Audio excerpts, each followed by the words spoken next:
Protrader offers multi-chart mode to all its members. To access this, simply go to the icon at the top here and press it. Obviously, you can view one chart at a time, all the way up to 4 charts at a time.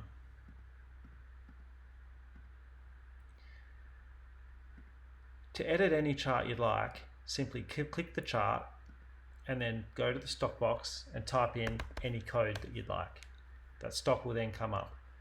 Once you've got a combination you like, you can then save it by clicking the save button, typing in what you want to call it, pressing save. As you can see, I've saved a lot here. You can save up to 10. For example, I've saved one called US Tech Large. Simply go in, click it. This brings up Apple, Shopify, Google, and Duolingo. They're also easy to delete. Simply press the cross and it will get deleted. That's our multi-chart mode. Have fun with it. Any questions, always feel free to email us at support@protrader.com.au. Thank you.